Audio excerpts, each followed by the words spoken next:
Hello, good evening, welcome to Rangers Radio. Join myself, Ox, here on the show tonight is GB, Linda and Bridgeman. How are we doing, people?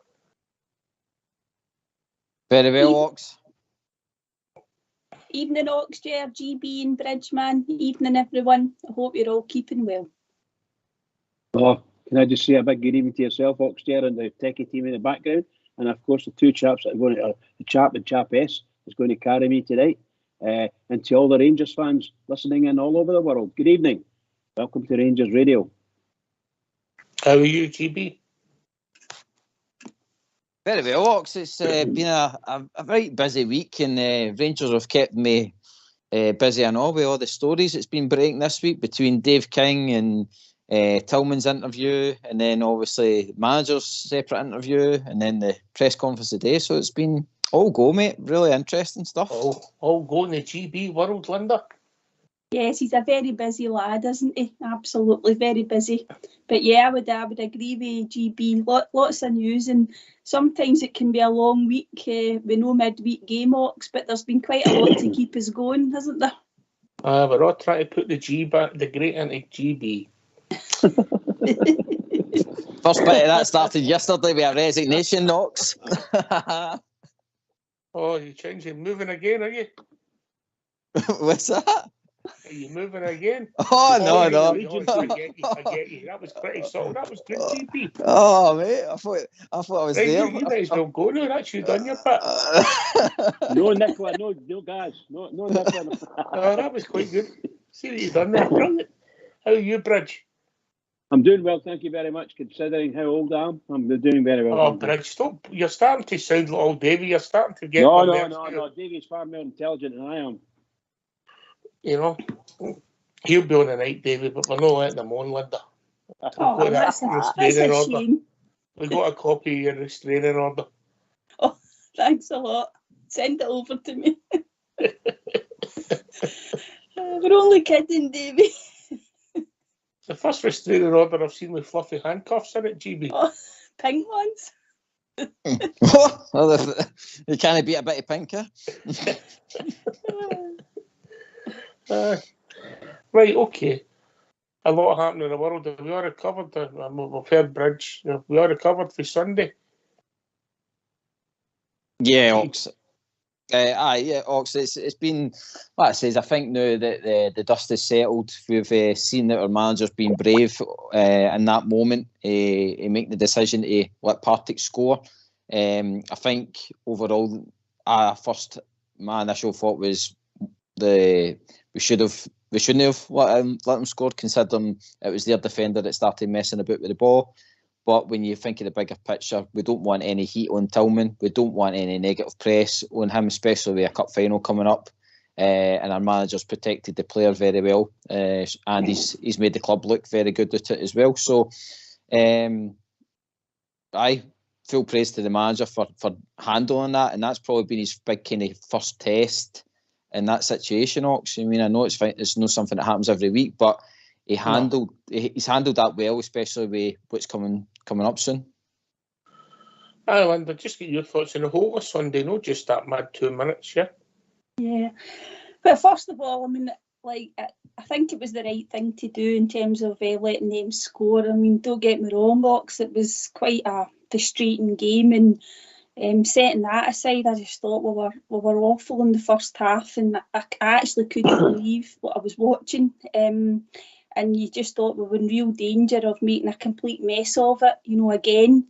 That obviously these performances need to improve, and you can't say it any other way, Ox. We praise them when they play well. You've got to call it out when they're not playing well. But then as it all unfolded, it was just felt as if it was a complete shambles. But we did the right thing by letting them score. It was never a penalty for Thistle. I mean, I don't know what Joe Latt's supposed to do.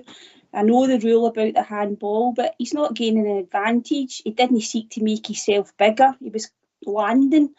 So from that moment on, Ox, it just kind of it was one of those days, and I'm just so glad that we got through.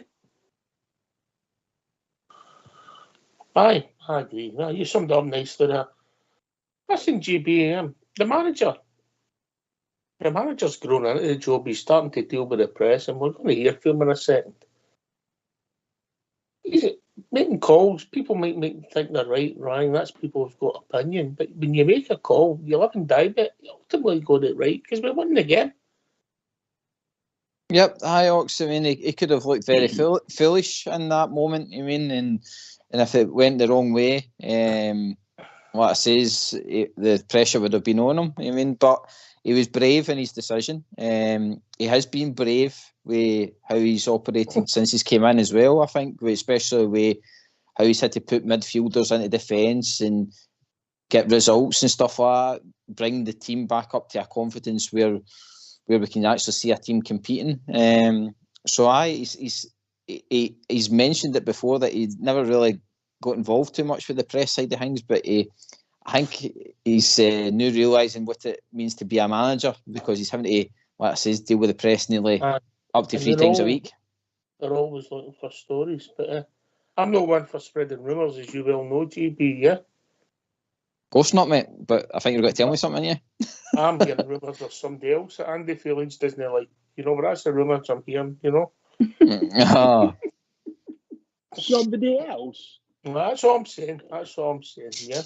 You know, I think when we're going to get him in, we're going to get him on the couch, and once we talk to him, we're going to find out that Andy Feelings doesn't like himself, Linda. That's the issue. That's a good point in that, by the way.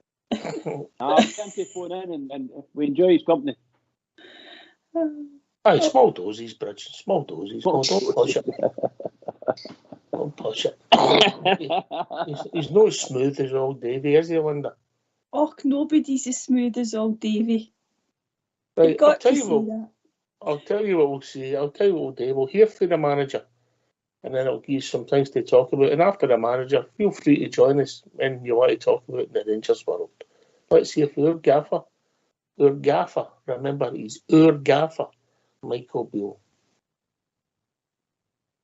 Michael, it's a game at Livingston ahead of a big League Cup final. Do you have to have thoughts about who you utilise in this game ahead of another big one?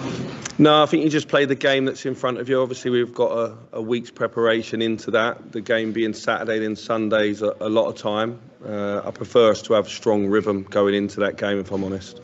Given the pitch, etc., is that something you have to think about as well, with players coming back, or whether you maybe chuck them into this game?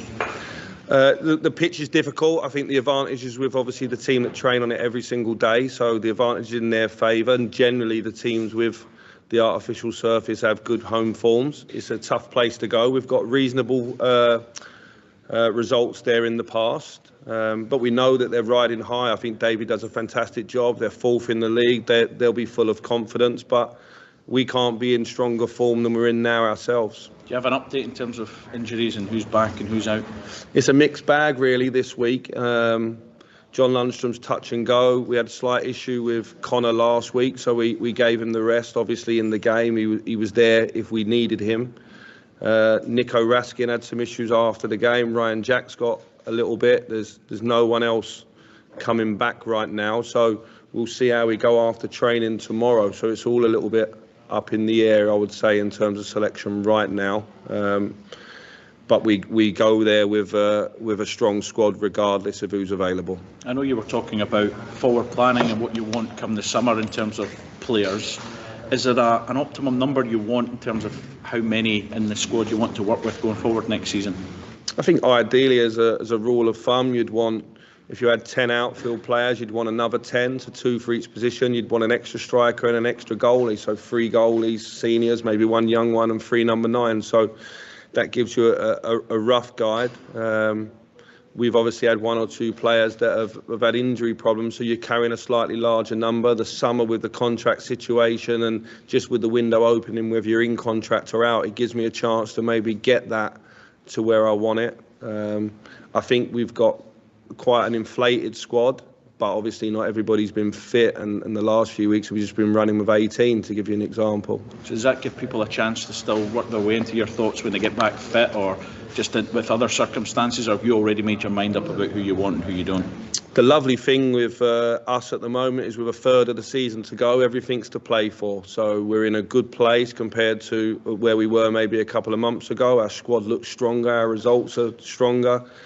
And as you say, the trophies are there still to be won. So I think people's futures are there to be decided as well. Michael, you talked about on Rangers TV last night a billboard with 4 players that might be an example of like the Rangers team, and you mentioned Tom Lawrence, and he's a player that you've not had a chance to work with one-to-one, but clearly someone you're excited about because you mentioned him a few times. What is it about him that you think he can add when he comes back, and how is he doing at the moment? Yeah, I'll elaborate on that comment, because when you have 30 players, they're like your sons, and when you name 4, 26 could be upset. But the reality is, I was using an analogy that who are the players in our squad, and I was asked a question about how do I see this team playing. Well, you can only play with the players that you have. And so I think that we've got a certain type of players in our club, means the football that we play will be deemed suitable for them. If we talk about Tom's a player that I've seen coming through at Man United as a young boy. I've obviously seen him go on to be an international and play very well down in the Championship. He came into the club, and I thought in the early part of the season he looked like a fantastic signing, and he was playing to a really strong level. Unfortunately, he's suffered a long-term injury since then, but when he comes back, he's part of this squad moving forward. I think very similar to Malik Tillman, he can play in the final third, or he can play for midfield breaking out. He brings international experience, and as I say, he had a fantastic grounding at Man United as a young player, which I saw firsthand. So I'm excited to work with him when he finally returns to our squad. And how's he doing at the moment? Is there any news on how his situation is? There's no imminent return for him in terms of returning to playing. We're hopeful that he return to training in a few weeks. He's had a minor setback. It's a delicate one. We've been away to see specialists, but there's no exact timeline on it. It's a matter of him getting out on the grass and starting his rehab and seeing how he feels. He was a long way along with his rehab when we had a minor setback. Just on Livingston, what sort of test do they pose away from home? Extremely difficult one. Obviously, they know the surface and the pitch.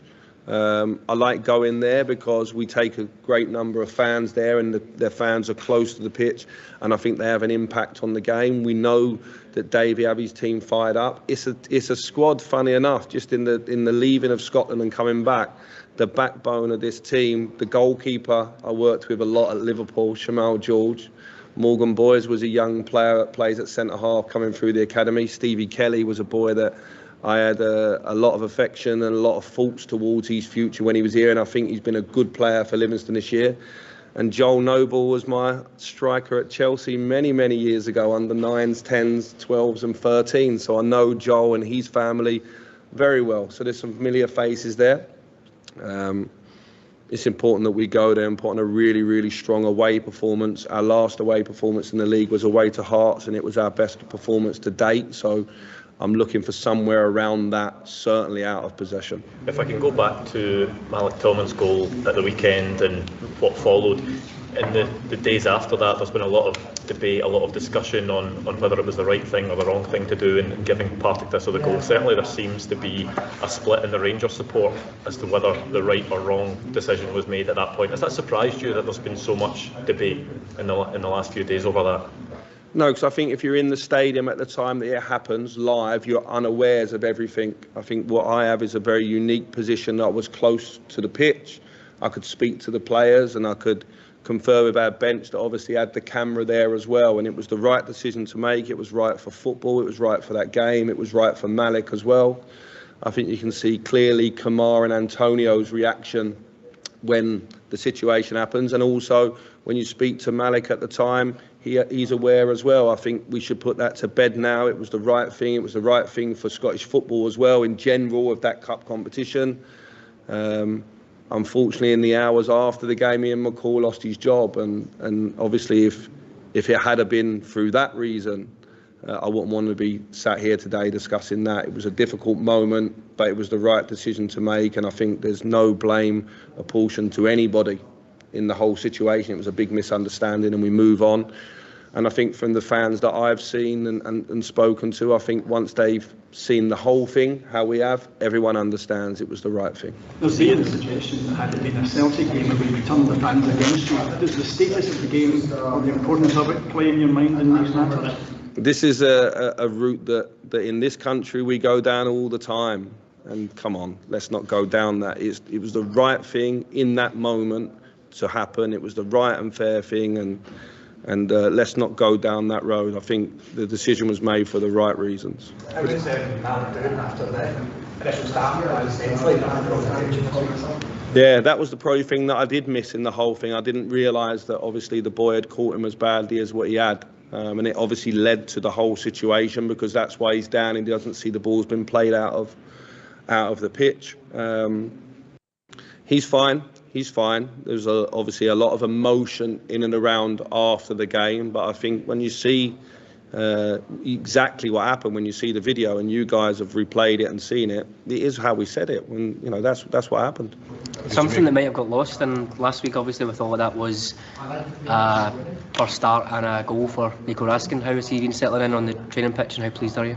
Yeah, it was a fantastic assist from Nico. It was his first start for us, but also his first start for a long period of time anyway. And I thought he played particularly well. I thought he showed a lot of aggression in his play in terms of his pressing, and he showed a lot of quality as well.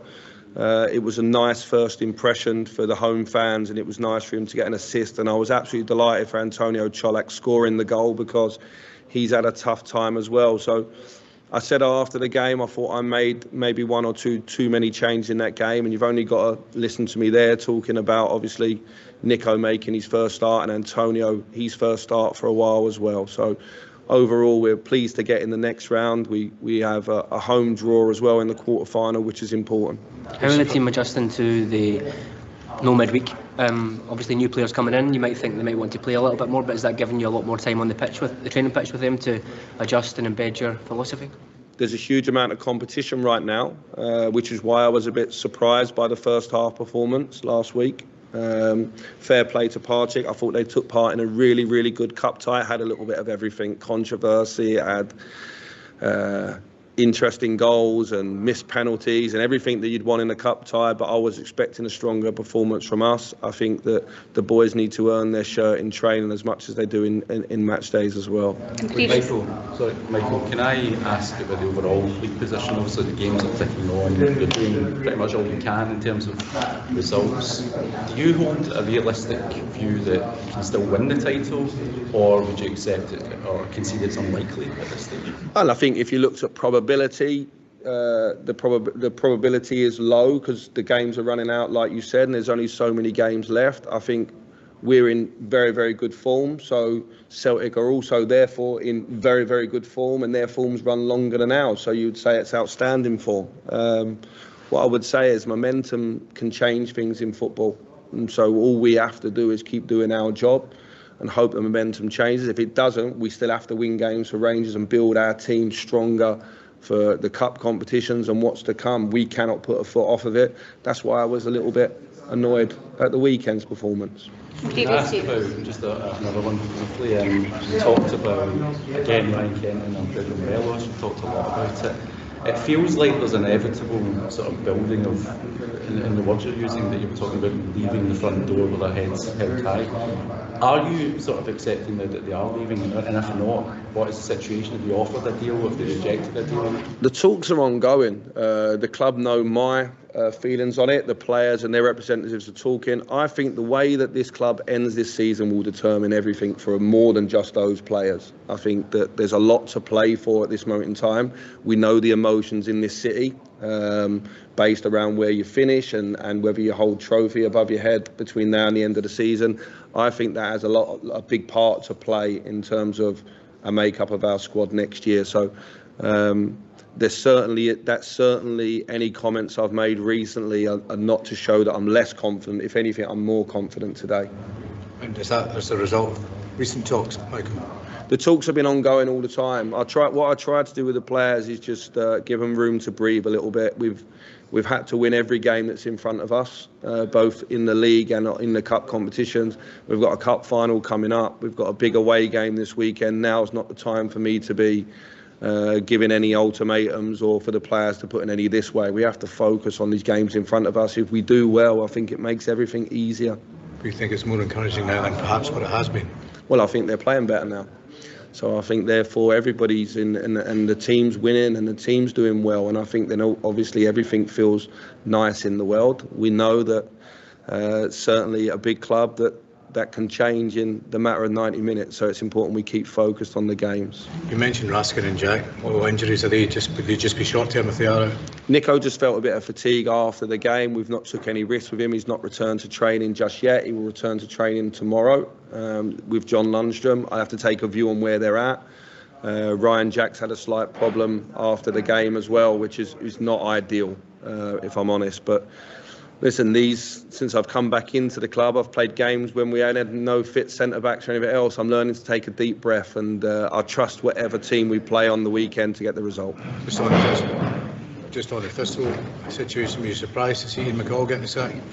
Yeah, I was actually, because I thought his team played ever so well on the day. They put in a stronger performance than some teams in the SPL have done coming to Ibrox. I did warn the players of that. They had good experience in their ranks in terms of players coming to play at Ibrox and players that have played in our league. So yeah, I was surprised. It was an interesting day Sunday. You know, I've not had many days like that in football. I felt quite flat coming away from the stadium afterwards because there was a lot of things that happened, and obviously hearing about Ian's situation as well. I didn't leave the stadium for a couple of hours, so by the time I'd left, I sort of heard that had happened, and I thought, wow, like how much can happen in one day in football? But it is what it is. But I thought it was an interesting day, and some parts of it were not so nice. Why don't you give us a call on 0141 356 1972? It's your show, it's your platform. Let's hear from you.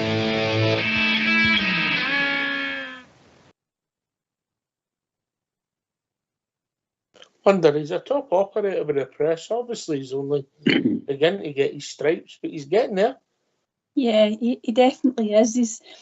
He's like an open book sometimes, right in a fox, isn't he? Some people like that, some people want. It's just, like that. Absolutely. It's just whatever you prefer. I think a lot of folk thought that you never get anything from Gio, and it was a wee bit kind of a boring at times. And I think Stevie G was maybe, everybody liked listening to Stevie G, but you maybe didn't get as much information from him. But Michael Beale definitely, I think he knows what he's doing. I think he'll learn, obviously, as he goes along, Ox. Maybe sometimes not to be too open about like what team he's going to select, etc., or players that are definitely going to start.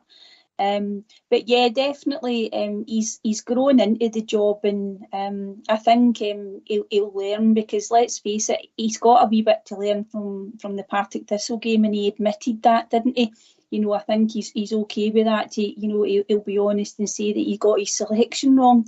But no, as I say, his press conferences are very interesting. GB, he's gone from strength to strength. Obviously, the results help. Ox, and his knowledge of the game's helping with that as well, Ox. I mean, his knowledge on players and who he's up against, opposition. I mean, even he's talking about the against Livingston, he knows nearly half of that squad just for players growing up and crossing paths and stuff like that. So, again, this shows you the wealth of knowledge. I mean, he's came in as a novice, but really, I don't think us as Rangers fans really knew how much Michael Beale was involved in the footballing world. You know what I mean? The knowledge that the guy's got is absolutely outstanding, and it'll stand us in good stead because that helps us spot a player as well, Ox. Bridgman, what's your thoughts on how he's doing and how he's developing? Well, he's brilliant. I think he's shown that he's only been in about 13 weeks in this, and he's unbeaten. And he's had a few quite, I would say, poor games. Our players have played poorly. And maybe there's how can you say, he's partial to blame for the way the team's lined up. But he should have been. I think he should be changing a wee bit quicker. What's happening on the pitch? There's no reacting to it. He's allowing the players to do what the players need to do, and they've all came through for him up to now. I think his idea on against what he said about Partick Thistle play, I thought Partick Thistle played us very, very well. They were very cute, and they sort of man marked for a big chunk of the first half. And I thought they did very well. And they get tore in, let's put it that way. And so I've heard one of the boys saying that we get booted off the park, things like that, and that's what Thistle came to do. Look, it's a cup game, but we know what it's going to be like. They're going to stop you playing whenever they can, and they got away with it. They got away with it till the final whistle. And it's as simple as that. And as far as I'm concerned, Michael Beale is a real breath of fresh air at Ibrox. A real breath of fresh air. You don't know. You know, often you hear Rangers managers coming out and saying what he said and the manner in which he did it. Brilliant. Touch of class. That's what I'm saying. Touch of class. All right. Okay. Strong endorsement for the Bridge there, Linda. Absolutely, Bridge. Yeah. Hopefully, he'll bring us success, and that's all we really want, isn't it? Aye, man. Listen, I'm interested to see in about 10, 11 days' time what my views are to be, Well, Ox, in my this is all my opinion, but whatever happens, you're as well as having your mistakes in there, because at the end of the day, the manager's came in halfway through a season and he's having to battle, and he's proven he's up for the fight. You know what I mean? So whatever happens. But really, for me, if he's say something like Partick Thistle, if he's learning from that, and it stops him from making that mistake next season, then more the better for us. You know what I mean? So, but I've got every confidence. He's proven already that he can compete with across the city. So let's see it. I mean, like I says, he's learning all the time as a manager, but I'm sure, like I says, tactically, knowledge player, he's right up there. What that disappointed me, Linda, was the injury update. Raskin felt it. Now, what did Ryan Jack? He only come on in the 89th minute. But is he been using Scott Wright's hairbrush or something? Don't get Scott Wright angry, mate. I'll have to wash his shorts next week. Oh, don't get somebody ruffled his hair once, they went mad. Yeah. Don't get Scott Wright angry. Oh, you know what I mean?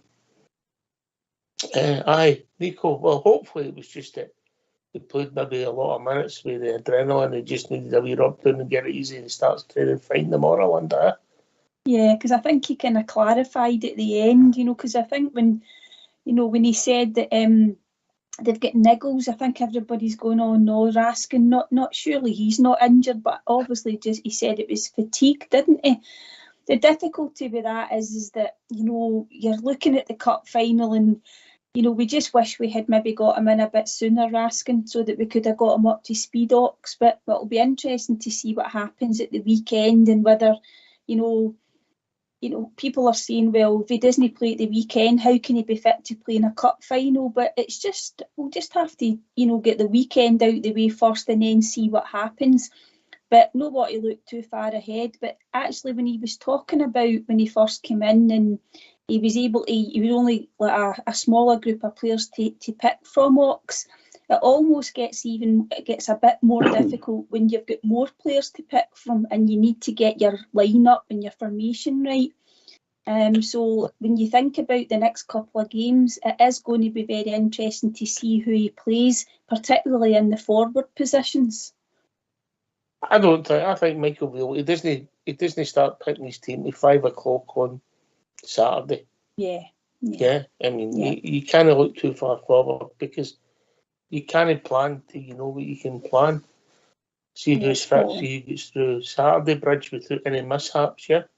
Yeah, absolutely. And from the final whistle of whatever game we're playing, he's going to be his head in his hands. If he walks into the dressing room, finds out there's 2 or 3 injured, and what's the projection on that, when we're going to get them fit and without causing the guy's injury.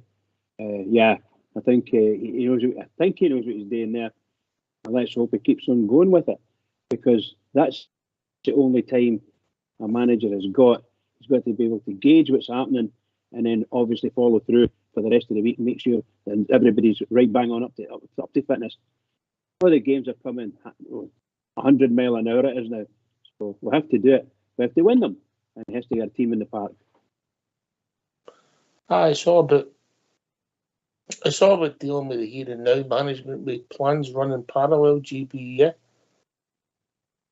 And I liked the bit in the press conference, Ox, where he said that he's dealing with the squad here and now. I mean, so that they were going on about contract talks and stuff like that. But, and even you pointed out when I was bringing up Sands, why was Sands starting it against Partick Thistle? But it's very, very clever. He's using, like I say, he's taking a game at a time. He's taking the best players that are available at that time for that game to win that game. And I like that now. I mean, I like how he's not looking too far forward. So he'll go and deal with Livingston, and then he'll move on, like you says, to the following week. And then whoever's fit and available for him, he'll pick the best players for that game to go out and win that result. I mean, so very, very clever. And like I says, he handled that question pretty well as well. Did I hear you right there? You said Docs is very, very clever. Slightly clever, but I said I don't know if he said that. He said that you pointed out about Sands. I may have misheard you there. Sorry about that. Rewind that, mate. Rewind it. No, don't worry, I will. I'll do my ringtone. No, but it's true, Ox. I was very, very uptight about the whole Sands getting a start and stuff like that. But it was very naive of me to think that. I mean, Sands could. There we go. We're talking about maybe Rask and Jack, Lundstrom struggling for the weekend. Sands could probably fit into that kind of midfield position for us and do a job, get the win for us or whatever, or help us get the win. You mean? And he also mentioned that Connor had a bit of an issue, so he protected him at the weekend. Yeah. Aye, that's right. I did do that. Yep. You know, I think what gives us the false perception sometimes, Linda, is they keep them involved because there's 9 substitutes. Back in the day, there'd been a lot of them sitting in the stand, yeah, and you wouldn't have been worrying about them because they were in the stand. Yeah, at least there's more being able to take part in the sort of match day squad, and as you say, they get their place on the bench. And I just think, you know, when we saw the starting lineup, you know, at the end of the day, you know, there was a lot of forward players on, and everybody seemed to be quite excited to see how that was going to, you know, work out. But perhaps it's a case of, you know, somebody like Hadji Ox maybe would have been better coming off the bench, because you can have the 9 players, you know. For him to start was maybe a bit too soon. He wasn't planning. It was Alex Lowry get injured in the warm-up. He didn't he had an ankle injury or something, didn't he? And as you rightly said, we didn't know that Connor had the problem because he was on the bench, and obviously if we, you know, if he needed him, but luckily we didn't need to bring him on. But no, he's as I say, he knows, you know, in terms of the contracts as well. He's constantly getting asked about that. And that was quite interesting that he said that how the season ends will affect that as well. And that might just be a roundabout way of saying, Ox, that these 2 players, particularly Kent and Morelos, have to up their game. You know, it's not just as straightforward, I think, is that they're definitely, you know, going to get a contract. I think that they've got a lot to prove, Ox.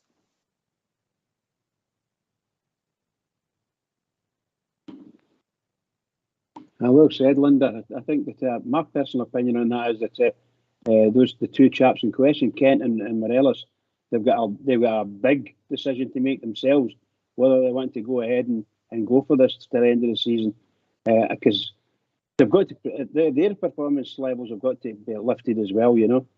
And I'll let Oxford take over again. No, you're all right, but you're right, Linda. You're also right, Bridge. And you know, he's got to judge them, and he's got to sit down and they'll be looking for X, and Beale might be saying, he might say to the people negotiating, chase them, time to move on. You don't know. Football's a fickle game, GB.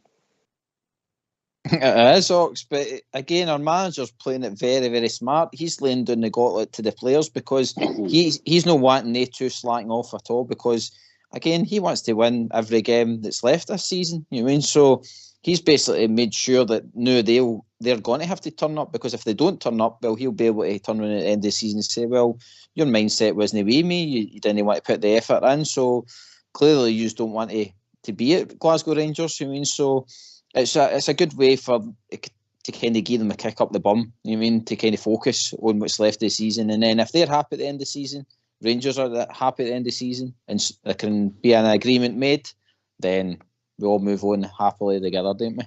Did I hear you right there? You said Ox is very, very smart. He's fishing again, pal. It's an echo. That's an echo. Isn't it? I'll just keep writing up and keep putting bits and pieces up. I wonder if I'll put up the right end of the stick here. I think there's an Oxshire loving with you two. GB's a teacher's pet tonight. Keeps saying all these nice things about Ox. He's letting him away with it. He's a good judge. Yeah. Right, come and join us. 0141 356 1972. Phone in and get your thoughts on where we're going. We've got a game on Saturday, but obviously over the horizon, when cup finals, and particularly big cup finals, are in front of his Bridgeman, you sort of look past the next game, didn't you, unusually? Well, unfortunately, there's a tendency within the Rangers area to do just that, particularly if it's that sort of large, really big game ahead of us.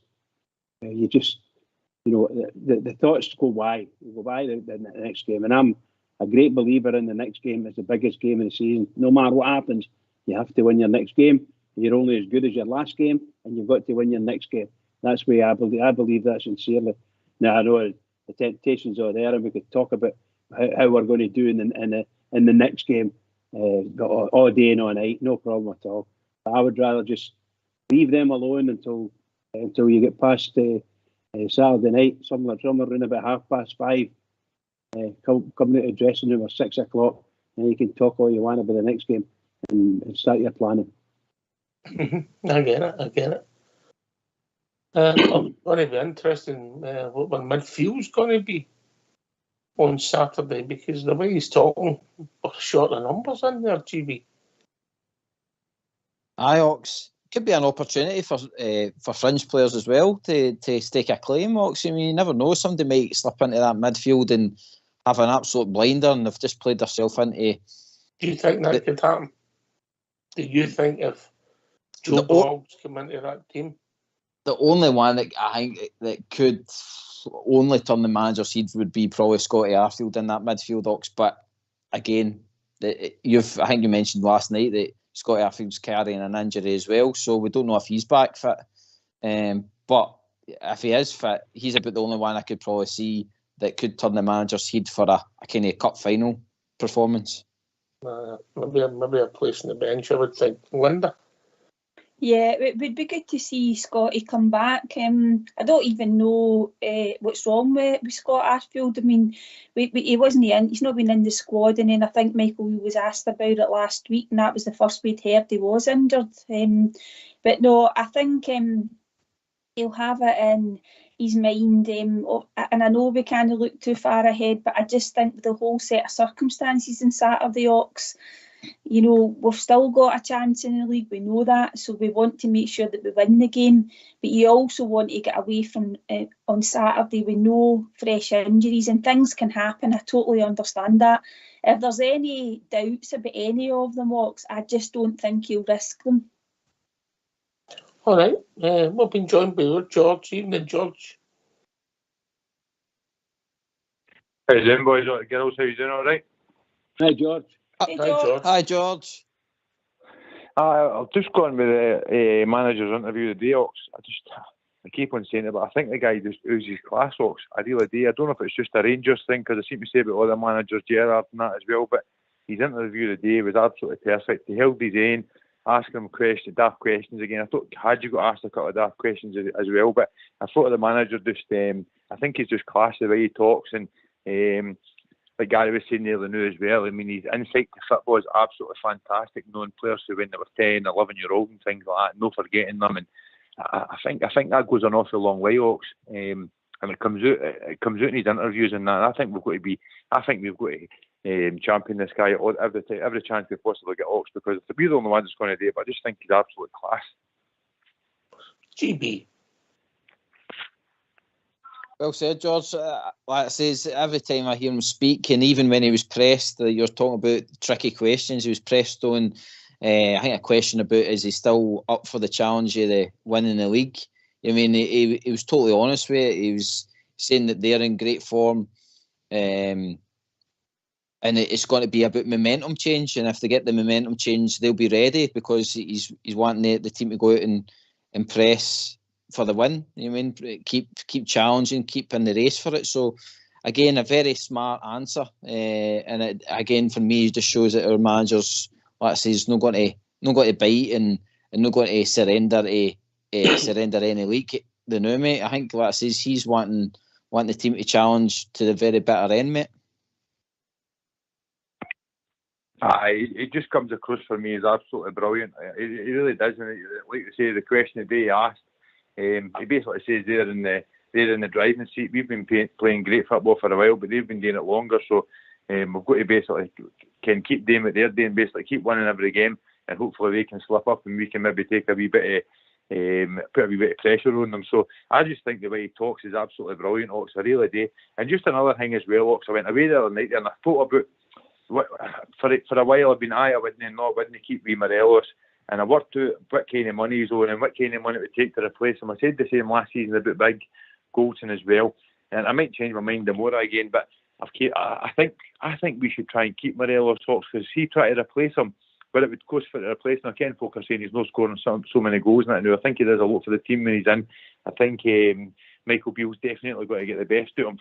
And for us to replace him, it would take a few £1 million, and that person would expect the same kind of wages as what Morelos is on as well, Lock. So the other night there, I probably said, I probably wouldn't keep him, but now thinking about it, I would probably keep wee Morelos. I'd probably give my way to try and give him another contract, even if it's another couple of year contract, and try and get the best out of him again, Ox. I think Michael Beale's probably a guy to do that. Do you think, and I'll take this to Linda and come back to your good self, George, do you think the manager was throwing the gauntlet down to these players today? Morelos been one of them, Linda? Yeah, I think he has been, and I think he's trying to be diplomatic, because he's talking about how he loves working with him. He doesn't have a problem with Alfie. You know, around the club, he's got a good relationship with him. But he probably, deep down, does think that he does have to improve his performances. I mean, and I think I'm like George. I've changed. You change your mind on it. But the thing about that is the good thing is we don't need to make our mind up just now. I think a lot of it is going to be how Alfie performs for the rest of the season. But the one thing about Morelos is sometimes, Ox, you don't get the consistency from him. He has periods in any season where he goes off the boil. And I know that can happen to a lot of players, but sometimes Alfie doesn't look after himself properly. So I don't know, that there is a big call, I think. But what I would say is that we've heard all these figures that he's looking for, George. I don't think he's earned that. Absolutely not. Rumoured what he's been asking for. I don't think he's worth that. I get your point, George. The better with the devil you know. But the counter argument to that is you've got to keep refreshing and you've got to keep bringing and moving players on. And if you look at it, because we know what Morelos brings, say you bought a roof off the shelf thinking he was going to, you just don't know what you're going to get. People say you can pay double what Kent cost and you don't get the answer to your problem. So it's a fine balance in that, George, all the time. I totally agree with you, Ox, and I think what you just said, I think that's what Michael Beale was doing today. I think he's had his talk with him. He's left it out to other people now. I don't think they're going to get crazy amounts of money. I think there's a wage cap there, and we can maybe go slightly above it, but I don't think we're going to go some of the things that's reported. I don't think we'll go anywhere near that. But I just think exactly what you said there, Ox, Ken. You could go out and get somebody, and let's say we spend $5 million on a striker to replace Morelos. Morelos leaves, got a shake of the hand, thanks for your name, and he's away you go. that guy's got to come back in. A £5 million player still got to want 25, 30 grand a week, Ox. So I mean that's the kind of figures you're talking. He's on sort of thing that he's on the new. I just think that if anybody's got to get the best out of him, it'll be Michael Beale, Ox. I really do. And I actually says the other day at the game, I think he actually looks slimmer and fitter than he has in the last 14 weeks or something, 15 weeks since or how long it has been since Michael Beale's come in. I actually think he looks fitter, he looks leaner than what he has before. So if Michael Beale can get that wee bit extra out of him, I think we could maybe get Alfie back to his very best, because he's still a young lad. He really, Oxken, in the grand scheme of things, he's still a young lad, and I think we can. And I said the same last year about Golson as well, Ox.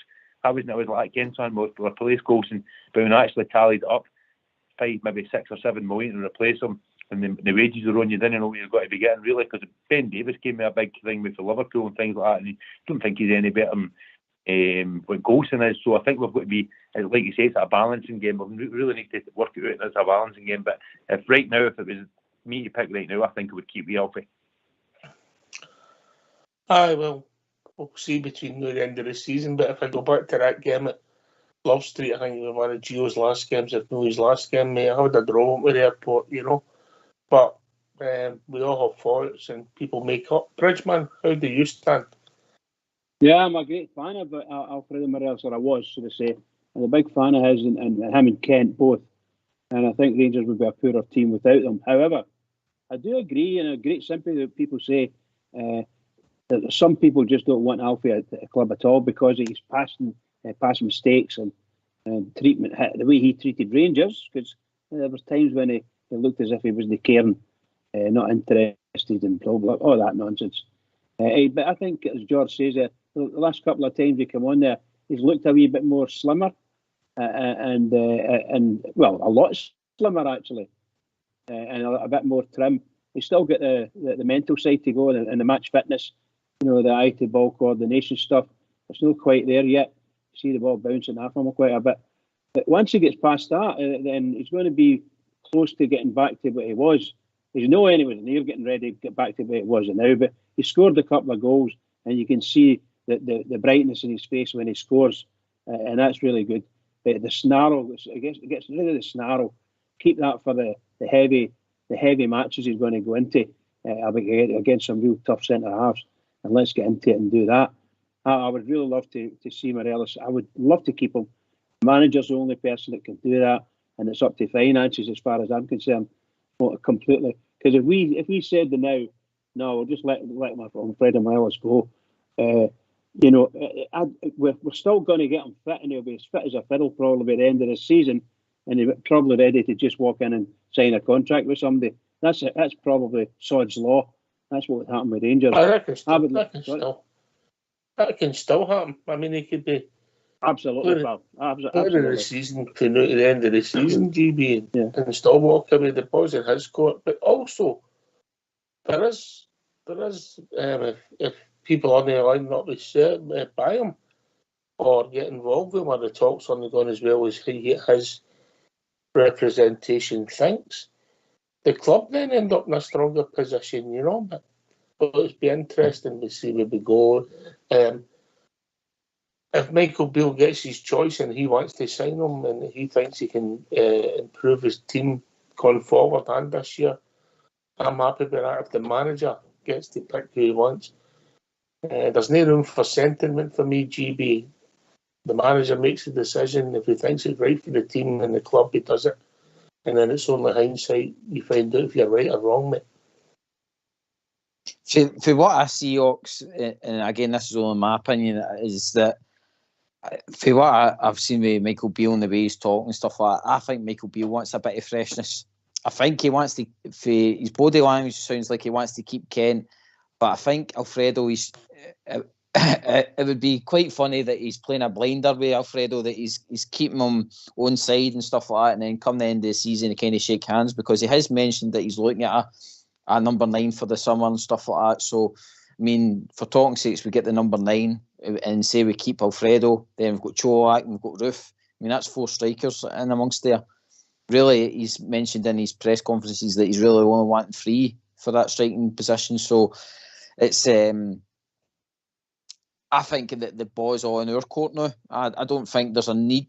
I think the manager knows that. I don't think there's a need for us to keep Alfredo anymore. And it will be down to Alfredo to impress Rangers now. I think we are firmly in the driving seat, whether we keep him or not keep him. But like George says... Would you be happy to go into next season with just Roof and Cholak?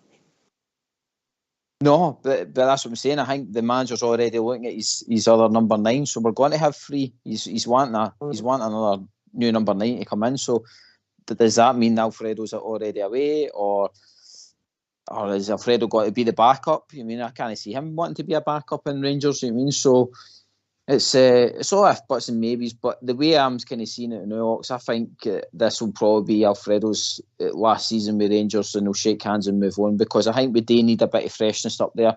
I don't think we can go into more seasons Alfredo maybe not turning up for pre-season on time and all that kind of stuff. I think that time's past now, and we need somebody. Has he ever done that? Well, the time when he was, we had the Real Madrid friendly. Was there no time he went AWOL as well? He was back late, and Gerrard had to find him and stuff like that. He came back for one. He came back late for international break, but I don't think he ever missed pre-season, mate. Well, he's came back. Well, this season he came back for pre-season, no fit and all that carry on. I mean, and I just think there's too much of that with Alfredo. See if it was just a one-off, I think the fans would probably want him to stay. Well, most of us would want him to stay, but I just think there's too much. I think what we are needing, and I think the manager's mentioned it before, we're needing consistency. We're needing a consistent, solid team that goes out week in, week out, and a guy that's constantly got to give his goals in amongst there. And we can't have a guy, I don't know, turning up and then no wanting to turn up kind of thing. I think the manager's wanting somebody in there to do the business week in, week out, because other teams seem to be able to grab a guy like that, and it happens week in, week out. And really, we need it now. We need to, especially if we're wanting titles and trophies, I think we need to get somebody that's hungry every week. I think the trouble is we're not making enough chances, George, and then your strikers would score more goals, if I'm being honest. Aye, that's it. But see what you were saying there, he's absolutely bang on. He's maybe hit the nail on the head around about by Ox, about him maybe playing his cares close to his chest, as in Michael Beale. Because I think right now, if I had the option, Ox, and that I like, he came out of Roof, don't get me wrong, but if I had the option, if you've got to bring in another striker, you've already got Big Cholak there, and you're going to have one more striker for your third striker. I think if you've got a choice between Morelos or Roof, I'd probably keep Morelos, Ox, and get shot of Roof, because I think Roof's had a lot of injury problems. I mean, he's missed the biggest majority of the season, and Alfie's had injury problems, don't get me wrong, but he always comes back and scores goals in that, whereas Roof seems to be out for a longer time. So if it came down to the two strikers, I think I would keep Alfie. I get that. Different types of player, if we're being honest, but I get that. It'd be interesting to see how it pans out, and obviously we want him to do well in all the matches because he's your player, and if he does leave us, you shake hands and you move on. It'll not be the first, it'll not be the last, Bridget. No, you're absolutely right there. It'll not be the first and it will be the last. But obviously, we speak with a heart when we talk about the Rangers and how we see what we would like to see.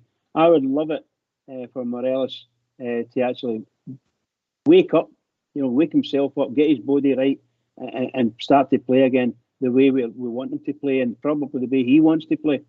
And the manager take a shine to him and keep that going in the training field and things like that.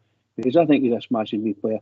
And much like Big George says, if you think about how much it would cost, once you get Morelos fit and he starts scoring a few goals, they're hard to come by. They're like rocking horse teeth. They're just not there. There's not very many of them there. And he is a proven goal scorer. When he's on form, he's a proven goal scorer. So if he gets into that form, then we'd be laughing. It would cost a lot of money to replace him. A lot of money. But get him signed up anew for me. Get him signed up. And that's a gamble. But even if you keep him, who's to say you don't get injured in your first game? You never know, Linda. Football's it's a unique industry, isn't it?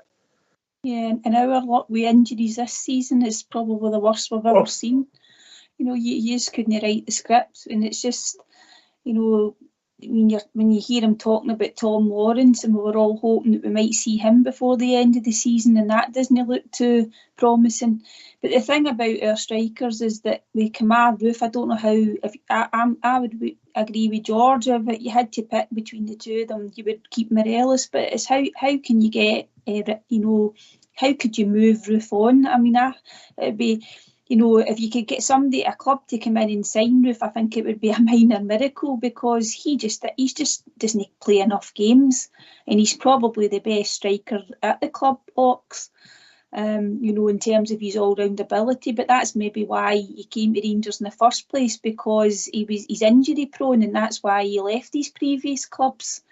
But maybe they've got their eye in another number 9, as GB said. This is where they really need to earn their crust. And I know Ross Wilson's come in for criticism before, but they'll obviously have some targets that they would be wanting to go for, I think. We definitely need goals, Ox, that's for sure. Aye.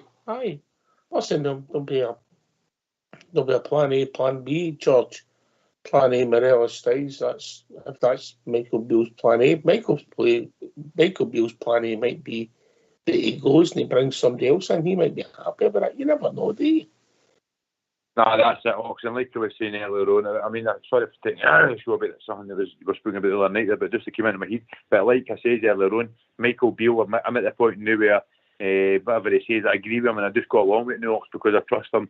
We've had 13 games. We've not played great in the 13 games. I think we've played great in one game, but I think out of these 13 games, Ox, I'm not being offensive to Gio because I liked him as well, but if he was a manager, I think the 13 games would have probably been a lot of draws in there, Ox, and a couple of defeats as well, just the way it was going. I think he's getting more out of the players and things like that. So if he turns around at the end of the season and says, look guys, I'm doing a clean out here, I'm getting rid of this one, that's the way it is. Like you always say, Ox, time stands for no man. I mean, Sandy Jardine had to leave at one time, and Alan McCoy had to leave at one time, and these guys will be no different when they leave at the end of the Ox. So whatever our new gaffer says, I'll go along with it because I think he's the right man for the job. GB. George, you took the words kind of out my mouth there a wee bit with Michael Beale, the trust side of things. I think now we've got a manager that we can trust to go and get a signing. I mean, I think he's proved that, especially with the two boys he brought in January and the previous times he's been there with Steven Gerrard. I think when you hear about Michael Beale looking at a target or whatever, there's a bit of... You trust him. You trust him to go out and spend the money wisely. With Gio, no harm to him, but he never gave you that kind of confidence in him that he was always going out to pick a right player, whether it was him or no. But I know Ross Wilson's got his bit to play alongside the signings and stuff like that. But I think the previous managers have made it clear that the final say comes down to them. And for Michael Beale, that's his coming summer. If he's looking at other signings, or if he makes a decision on the boys out of contract and stuff like that, I think we can trust him because he will do what's best for Rangers, know what's best for the player. Did I hear you right there, GB? Did you say I trust Ox? No. I trust me. It's a bad line tonight. You're at it tonight, boy, I tell you. I get it. I mean, obviously, it's results, isn't it? It's as simple as that. I mean, let's be really honest. If Giovanni had made that bad week when we dropped 7 points we dropped? Yeah. Pretty much in 2 weeks. Livingston, St Mirren, St Johnstone. And he'd have went on the run at Giovanni. If we'd have won the games, which we should have done, let's be honest, we should have won the 3 matches. And then he would have went on the same run as Michael Beale's went on. We'd have been happy with Giovanni. It's just the results that change your mind, Linda. Yeah, and I mean, the thing about the performances weren't great, we know that. And some of the performances under Beale, you've got to say that they haven't been any better in terms of us getting put through the mill, and sometimes you don't know what's going to happen, right, in certain games. But what I will say, Alex, is that there's been games under Beale where you've been watching it, perhaps maybe in the latter part of his 13, that you had confidence that they would actually, get the result. I don't think we ever felt like that under Gio. But yeah, it is a results business, but the football under Gio just became, it was really, really poor and terrible to watch. I do hope and think that it's going to get better under Beale. It must, because he knows himself that the level of performance can't continue. It has to be a better brand of football. But he did talk a wee bit about that in his interview with Rangers TV. I'm sure everybody's seen it. You know, about making changes come the summer in terms of how we play. But no, I suppose with Gio, it was all about the results in the end up. You've got to also remember that he was a guy that took us to a Europa League final, Ox. You know, sometimes you've got to remind yourselves of that. Anyway, great debate. Get yourselves on mute, because we're going to have a tune.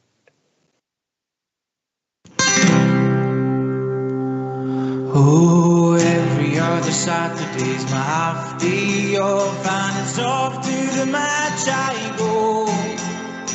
Happily we wandered down the Copeland Road, me and my wee pal Joe. We love to see the lasses with the blue scarves on, we love to hear the boys all roar. But I don't have to tell you that the best of all, we love to see the Rangers score. Me, oh my.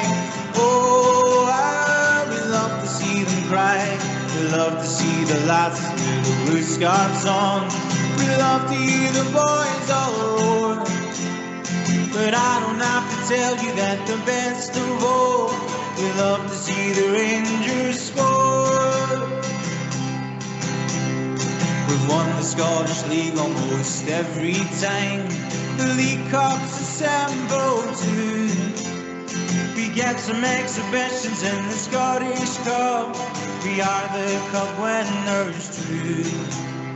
And when the Rangers win the European Cup, as we've done with the one before, we'll gather round the Ibrox 50,000 strong to give the boys an Ibrox roar.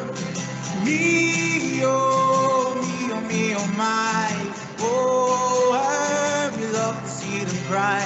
We love to see the lasses with the blue scarves on. We love to hear the boys all roar. But I don't have to tell you that the best of all, we love to see the Rangers score. Me, oh my. Oh, we love to see them cry. We love to see the lasses with the blue scarves on. We love to hear the boys all roar. I don't have to tell you that the best of all, we love to see the Rangers score. Why don't you give us a call on 0141 356 1972. It's your show, it's your platform. Let's hear from you.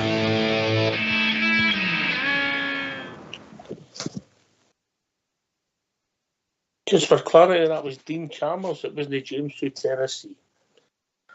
I bet he was strumming away with that anyway, mate. Oh dear. By the way, brilliant show last night, Ox. It was really, let's say, some of the stuff that was coming out with was class for Stevie Southside and that.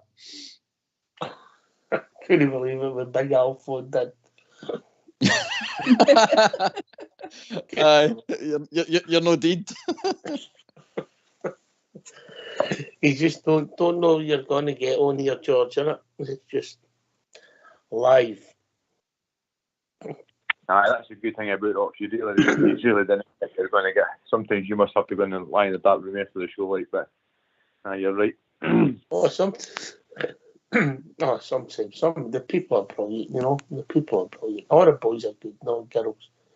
Beforehand, you know. We've all got one thing in common, George, you know, and maybe we care too much if we tell the truth. Aye, by the way, I didn't even care too much, Ox. I mean, you come on and you talk about the Rangers, and everybody's got different opinions. Nobody's right and nobody's wrong. We're all passionate about the one thing. I mean, he's not a Rangers man. He's not a Rangers man. But at the end of the day, I mean, our gaffer sounds pretty passionate about our team as well. It's the same as the wee boy we're going up against on Saturday. Sorry, Ox. Everybody kens what he is, but I mean, he's passionate about his club. He's done a good job with his team. He's doing everything possible for to get his team good results and things like that. And I heard them talking about the Aberdeen job and things like that for him. I think David Martindale would be crazy. I think he's just at the right club. He's doing a good job, and that's a perfect example. Everybody deserves a second chance for, because I think the guy's doing a fantastic job. Well, I think it's a fantastic story, mate. Fantastic story, you know. No condoning what he did, but we've all made mistakes in our life, you know. Well, not me, GB. No, mate, as far as I'm aware tonight, you've been correct, mate. What? You're a sick boy. But George is right, Ox. I mean, as Dave Martindale, he's like I says, he all speaks well, and like I says, he'll have his team right up, ready for a battle against Rangers, and like I says, he's been able to find players in the lower leagues, in academies, and all the rest of it, and sometimes you do say Livingston play a decent football, but like our manager says, our players will just need to be up for it and go and put on a performance. Oh, he's done a fantastic job under that guy. It's just it's a movie. It's a movie. It's that guy's story. Particularly if he gets a move, you know, because he's done fantastic. He has, Ox, in terms of what he's had to work with as well. I know it wasn't a great result they had in the cup. I think obviously we're very disappointed because I think that was at home, wasn't it? They get beaten. Aye. But that, I mean, obviously they'll be up for it at the weekend because they'll want to actually, you know, get a better result and make up for a really poor cup performance, because they would have been expecting to go through, especially, as I say, playing at their own stadium on that pitch. But Davy Martindale, he's great to listen to as well. You know, he's a very honest guy, and you're right, Ox. Everybody deserves a second chance. But it would be interesting to see what happens if he was offered another job at a so-called bigger club. But as I say, a great story and good luck to him. Not on Saturday. Aye, he can start his new luck can start again on Sunday. Bridgeman, what's your take on the guy's story? Obviously, you were always a choir boy, yeah.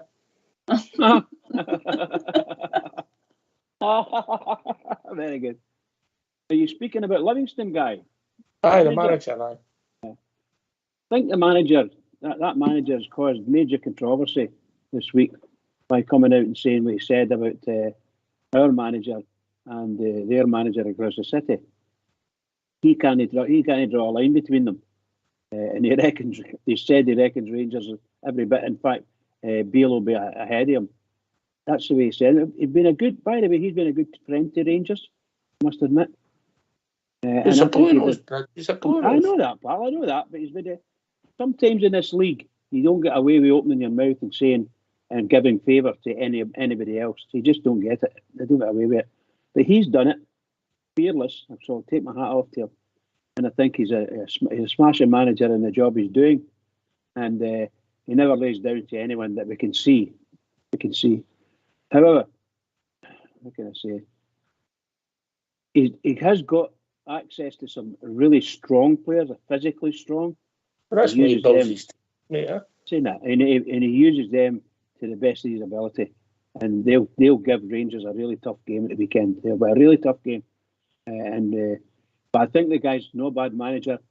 I wouldn't have him, in all honesty. I think he's just got that wee bit too much baggage to come to Ibrox. But if the board say they want him, then the board want him. Before, I mean, but I wouldn't want him at Ibrox, to be honest. I don't know if that's ever going to happen for a lot of reasons, but if he went away somewhere else, George, a step up and proved himself, then that door could open miraculously, couldn't it? I can't ever see that ever happen in Oxford. I mean, I can't see it happening. I think he's a great manager. I think he's done a great job with him, and I think they'll have them really up for it on Saturday. Like Linda was saying, they're getting beat 3-0 in Invercarley. at home. I mean, I think he was shocked with that. And I think they were doing 2-0. They were doing 2-0 at half time, and the last round as well, I'm sure, against Stenhousemuir, I think it was, or something like that. I can't really remember, but I'm sure they were doing 2-0 or 2-1 at half time as well.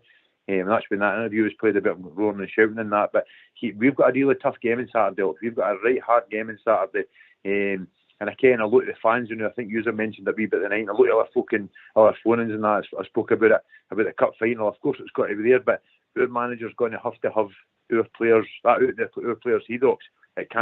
Nothing can be involved. It's got to be about Saturday, and then for Saturday, like you say, Ox 10-5, we move on to the following week. But everything's got to be battered around Saturday, because if we take the eye off the ball on Saturday, his players will punish us, and they've tried to do it before, the big boy up front in that, Ox. So I think we're in for a right tough game on Saturday, and we need to go in top form to get the 3 points there. I agree with you, because obviously Michael Beale will be desperate for the 3 points, because obviously he'll not be under any pressure towards a build-up. If we were to have a hiccup, it's amazing how quickly things change, isn't it? Yeah, I totally agree, Ox. You just want to keep the momentum going, don't you? Because let's face it, he's had 12 wins and a draw, and he'll just be wanting to get the 3 points, get up the road. No, as I said earlier, hopefully not any new injuries. But I think it is important that we get the victory, because you want to just carry that into the following week, and then obviously all the build-up will start being towards the cup final. If we don't, Ox, we'll just need to park it and just make sure that we're fired up for the Old Firm game. And I think we will. As we say, we don't want to get too far ahead of ourselves. As I say, I would even just take a bridge man on Saturday, 1-0 up the road. That'll do. Now that we're local, the club's local MSPs get more time in her on. Do you think she'll come and support the team that's playing the constituency, GB? Possibly, Ox, because she wants to go out and enjoy herself for a bit now. So you never know. But I really doubt it right enough, because she's not really been our friend for a while, hasn't you? No. I don't suppose she would know the song. She might have known them at one point, but then she might not like the flags. She would have liked the flags last night that was walking about George Square. I seen. Well done, name archers last night. Well, we'll see how this pans out next, but hopefully it's the beginning of the end. But don't get me started. Right, okay. That's the whole other show, Ox. It's a whole other debate, Yeah, it's a whole other debate. Saturday night, plastic pitch. Picking a team, Linda, it's going to be difficult. We're struggling to think about it. Would you play McLaughlin because you want to make sure Alan's all right for next week? Is the pitch more suitable to McLaughlin because of when you use your feet, it's maybe no Alan's game? Do you bring back Connor? If he did have a strain, just so he's got some match fitness before next week? Who do you play in midfield where he says that he'd make his mind up with Nico and Lundstrom tomorrow when he sees him in training? Do you take a risk on Ryan Jack, who miraculously got a knock last week, if it was at the game? There's a lot of buts and maybes, isn't there? I know. If we're saying that it's not imperative, right, that they play at the weekend to make sure that they're keeping their match fitness up, right? I totally understand there's an argument for that, right? If we just say that we're not overly fussy about that, right, I would play people who are just 100% fit. Anybody who's got any niggles, who's in contention for a place in the cup final, and I know we're only taking one game at a time, right, but he'll know certainly in his mind what sort of team he might put out. He'll have the bones of it. Then I would say that you just play people. You don't risk anybody, Ox. And if it means it's a bit of a makeshift team, and when we happen to maybe draw the game, or even, dare I say it, lose it, we just have to accept that. Because for me, I know Bridge always says the next game is the most important game, but the cup final for me is our biggest game out of the two. And it's just my opinion. Big call. You know, there's a lot of people still think there's a league title to win. You know, we can beat them twice, and it's only 3 points for 4 points we have to make up. I understand that. Yeah, I know. Oh, the white flag's above Linda's house. GB, what's your thinking on that? I think she's in the kind of same camp as the manager. That a bit of realism, but there's the momentum. We need the momentum to change, and to be honest, that could start on Saturday. We go out and put a performance in. Just for talking sakes, it's a heavy defeat for Livingston, 3-0, something like that. Confidence is all with Rangers. I mean, maybe Celtic have a wee slip up. Then it goes into the cup final. Rangers win. You mean momentum all changes very quickly, Ox, and you've spoke about it already. That 90 minutes can change football can change very, very quickly. You mean so? For me, the most important game. I think the most important game is the next game, and I think Michael Beale's got to live in the moment. I think he's got to go with strongest squad, the strongest team possible on Saturday, and hopefully get the game done early, and then he can rest players. Richman, I know what you're going to say. No, I do agree. I agree with all the sentiment. People who do have sentiments and they want something, and they want the strongest team to be played. Some people want it the strongest team every game. And there's a bit of sense in that as well. But for me, the biggest game of the season for me is the next one. It's dead simple for me. That's the biggest game. What team can you put out there? And obviously what other people have said, because they might think, the big Goldson's got a knock, we'll not play him, we'll play it, we'll keep Sands in there. And that may work for him. It may work for him. Others would want to see Goldson playing, irrespective of if he's only carrying a wee knock. I'm sure he can manage a 90-minute game, because then you get another week before he has to play. It's all down to ifs and buts, to be quite honest with you. Personally, of course, I'll say it again. You can't go past the next game. You can't go past it, because you're going to be training and making your match plays and all the rest. To do all your training and setups for this game coming. That's not a cup final. It might be as good as a cup final, but it's a game we've got to win. It's a 3-pointer. We've got to win them. We've got to win every game from now to the end of the season. Every game, and give it as much of a good performance as we can get, or what we're allowed to give, because some of these teams have got wise to the things that we try to do, and unfortunately for us, we're not quite. We need to get a wee bit more wiser the way we play, and let's start playing football the way we can. That's what I say. All right, Rich. All right. Right, okay. I'm going to put you on the spot then. We've got a conundrum. We've got Raskin, Tillman, and Cantwell.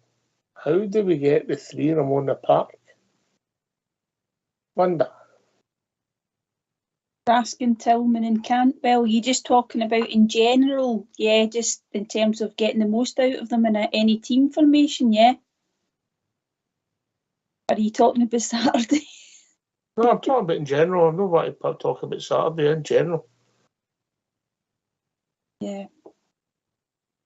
I think with Tillman and Cantwell, if you've got them in a three, say behind, say Morelos or say Cholak that we had at the weekend, Docs, I think you have to have another person in that three that's got pace and you've got some natural width, because I think that's what went wrong at the weekend. I just didn't think Hadji, Tillman and Cantwell were the right three to play behind Cholak. Raskin is going to be, I know we've only seen like a couple of performances. I think he's going to be a really good player for us, Ox. You've seen that he can carry the ball, he can tackle, he can pass, he had an assist. So I think you could get Raskin, Tillman and Cantwell in the same team, but you have to have some genuine pace in amongst that as well, I think. Well, who are you playing on the right? So if it was three, say behind Morelos, right, I would play Cantwell on. It would be Cantwell on the right. It would maybe be Tillman in the middle, and it would need to be Kent on the left. And Raskin would just be behind them with another. I don't think Yeah. There's I a don't think it's conundrum, Kamara Linda. either. I don't think Kamara and Raskin should play together. Like one on Saturday. Kamara was appalling at the weekend. Yeah. He might play well this weekend if he's in the team. But there's my problem, GB. Is Cantwell a right-sided midfielder? He's kind of played like we've not really seen a settled position for him yet, Ox. I don't think. You're talking about trying to get them in the team. Personally, what I would like to see going forward, hopefully in the future, would be Raskin and Cantwell, and then we have Tillman in that kind of 8 position, and then we've got Fashion, whatever striker, and then Kent up front. That's how I would like to try and get them in the team. But it just depends. I don't know if you start playing Cantwell in the kind of Lundstrom position, you don't want him turning into a Lundstrom either, because Cantwell's been so good at going forward. So Cantwell's not that type of player, GB. No, I know, that's what I'm saying. So it depends. I mean, could they change? Could they change the formation totally, Ox? I mean, would that be maybe the better way to do it, rather than try to think the 4-3-3 kind of thing? The point I'm making, I'll take the bridge now, mate. The point I'm making, when we seen Cantwell playing in front of Taff, yeah, it was only one game and we can't judge it, if we're being honest, Bridgeman. But he looks somebody that should be playing in the middle and getting involved all the time as often as he can, similar to Tillman. And there's your problem, Bridge. Well, I would, my honest opinion, I would like Cantwell in the middle, and I'd put Tillman just to the right of him, but not necessarily playing out wide, but I'd play him to the right-hand side of him, more in the old number 8 slot, you know. That's where I would play him. I'm not being funny when I say it. I think Cantwell, to me, is an absolute certain central midfielder, attacking midfielder. Absolutely, 100%. All right, we're being joined by Jimmy. Evening, Jimmy. Good evening, enjoying the show. Thanks very much. Thanks for taking my call. Good to hear from you, mate. Good to hear from you. Aye. Jimmy, before you go into your call, I want to ask you something. Aye. Right, I know you're, 25, 26. Right, have you ever seen anything like that in all your years watching the Rangers on Sunday? No. No. But I get shot. I gave my opinion and I get shot down with them all. What I've got to remember is it's a different generation. It's a different setup. And for what I hear and what I see, and even sitting in the stands, it's a different mindset altogether now, you know. So, but I'll fight a good fight, because I don't believe that we're fighting losing battles. I just think you need to look at the successful teams, and the teams that's got the trophies, and the teams that's winning things, and then look at us, and then you'll see the difference. It's like a boxing match. There's 2 folk in the ring. You can't say, well, you've been a nice guy and you just go out and batter him, you know. So that's how I see it. But I don't think I'm wrong, but it's a different, you know. Anybody's wrong, mate. Opinions are opinions, yeah? Aye. But I don't know. I mean, my kids and my grandkids, they always go into me, you know, you're a dinosaur, you're a bigot, you're a racist, you're this, you're that, you're the next thing, you know. But they always come and ask me about things, you know. So I must be doing something right. I don't know. But Sunday's finished. That's done and dusty. I wanted to hear your opinion. What was your point you were coming on with? Well, the mindset thing, you know, I heard somebody saying about going to Livingston and getting beat, saying that's all right as long as they win the cup and all that. It's no, I don't think the Rangers are in any professional thing. You should have that. It's okay if we get beat. The whole thing's winning, and that's what it's about. You put your strongest team out on the park at the start of the game, and then if things are going well, and when I mean well, I'm talking about 3-4, 5-0 up, then you can manoeuvre about maybe in the last 4 or 15 minutes or whatever a wee bit. But you don't start looking at different games, particularly us, that's won practically nothing in the last 12 years. You know what I mean? You know, it's like folk trying to say, well, we'll separate the League Cup and the Scottish Cup and the League Championship. You say, what success have we had? You know, it's limited. And the reason it's limited is because we accept that failure. You look at all these people that have got, all your Golsons and Taverniers and all the rest of them, you know, and we're rewarding them. They play for contracts. And once they get the contract signed, then they sit back and they just toddle about. And then they're saying that they're the senior players. But our senior players aren't showing that great example as far as winning trophies and being successful. You know? Golson, for example, you could say, well, he was part of the problem in Seville for their goal. You know, you say, well, and that was our biggest chance of winning something in Europe. So we can't keep going on like that all the time. Tav making a statement after coming out in the press and saying that's not, the Thistle game, the performance, that's not acceptable for a club like the Rangers. How many times has he been in front of the cameras saying that's not acceptable and we'll need to look at ourselves? You can't just keep doing that. Right, listen, I'll go to Linda and let her explain her point. I think the point she was trying to make was she'd rather win the cup, but Linda, in you come. I think I would rather win the league. there's no doubt about that, Ox, but we're 9 points behind in the league, and I know anything can happen. And I think the point that you were asking is you started to rhyme off who had niggles and who had injuries. Aye. And I said that I would not risk people who were carrying injuries. A slight niggles may be better, but maybe different, that you could maybe get away with it. But anybody who's got an injury, I wouldn't risk them on Saturday if it meant they weren't going to make the cup final. That's not admitting defeat. We should still have a team good enough to go out, with all due respect to Livingston, and beat them, even if you have to rest maybe 3 or 4 players who are definitely going to be in the team the following week. I'm not. Sorry, I don't know what happened there. I just got cut off. That's all right, Jimmy.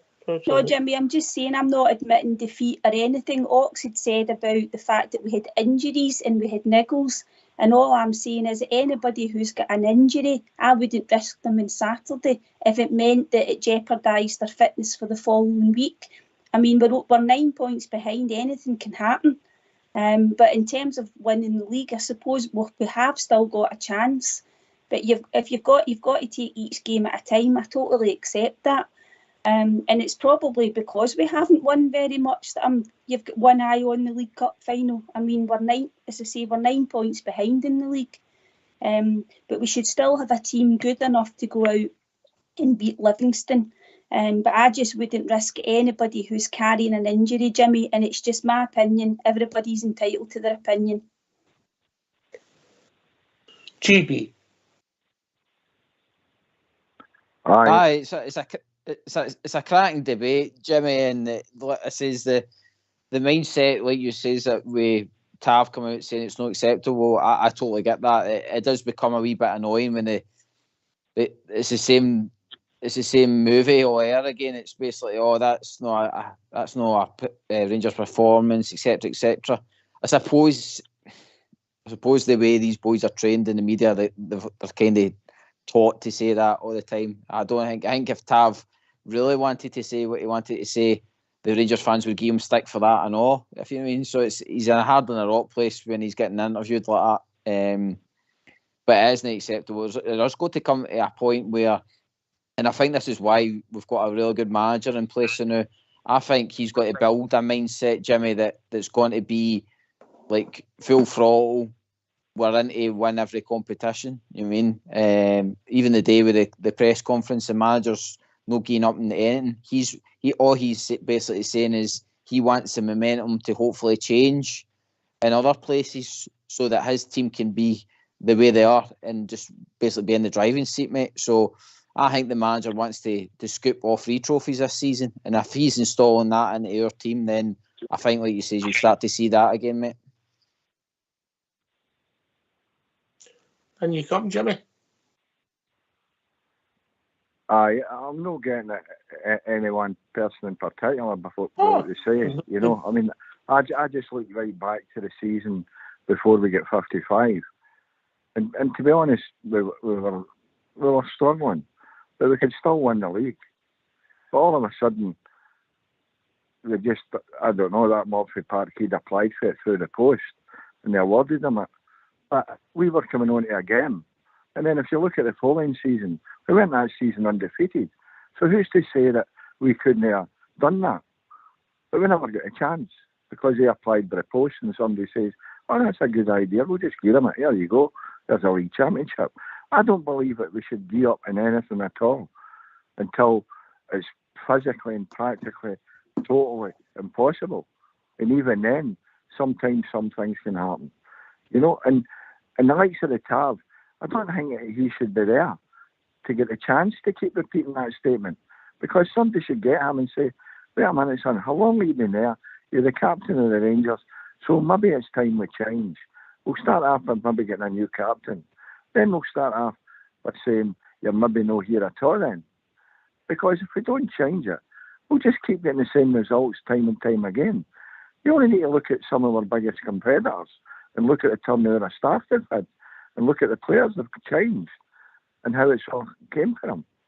You know, the team that was in complete rebuild and brought in a guy that nobody knew who he was for Adam.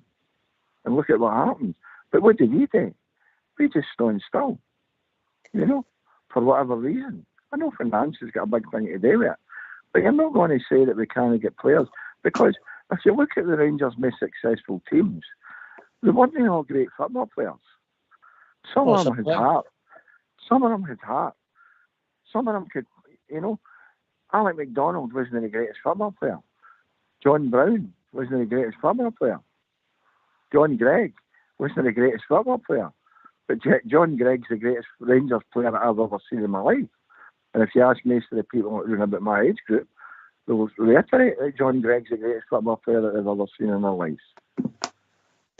But they're not great. They don't need to all be. We don't need 11 great football players. We need people with heart, people with faith, people with determination, and people with belief, and people all fight for the cause, no matter what, whether the cause is lost or not. But we don't. We just have folk of. It's a good point you make. It's a good point you make, Jimmy, and I'll take this to the bridge. It's about building a team, and that was the point I made about how you get these three players in the team, bridge, man, because you've got to, a team's not about getting all your best players necessarily on the park. It's about getting your best team on the park. Aye. Absolutely. So it's how you're going to pick them, where are you going to put them, and are they're going to bump into each other? These kind of things have got to be in the manager's mind. I think the way Rangers are playing at the moment, some of the players are bumping into each other, both in physically and in form. There's, you know, some of the guys are very much alike insofar as the style of play they like to play, and the manager's got to take that out of them and move them into certain positions and mould them a wee bit more as a team, like, you know, mould it a wee bit more, because these guys are all, one thing about them, they're very talented. Some of the guys we've got are very, very talented, and they could play anywhere, truth be told. But give them a specific place to stay, to play, and keep them there. No, give them that area. You're playing in that area. Go and do it. That's what I say. I accept your point, Jimmy. I mean, the team's got to develop, and there will be people leave it. I mean, we don't know. Kent Morelos could leave this year, and Beale might start. That might be positions, and you never know who's going to come and go. You never know who's going to get long-term injuries in football. You know, you can't make permanent plans because it's sport, Jimmy, yeah? 100%. I mean, what you're saying there, I find, when I was watching the game on Sunday against the Thistle, and they had Hadji, they had Cantwell, and they had that Raskin, three very similar type players, all very skillful football players. But, you know, the team didn't work with them up, and the fact that Hadji was just back and wasn't fully fit, but he's an extremely skillful and good football player. Cantwell's the same, and that new boy, although that was his foot, he looks a really good football player, you know. But we don't need them all in the same area with the same skill set. What we need is people that can play as a team, but we need that mindset. We all have to have the same mindset and the same determination. And that's where I seen the danger with what happened on Sunday, was that you're introducing sort of conflicting messages. You know what I mean? I wonder how Bayern Munich thought about that. You know, probably one of the most successful club sides in the world, just like what we used to be. You know, saying, well, this is what we've done here. I say, what? More so a German team with a German mindset. You say, what?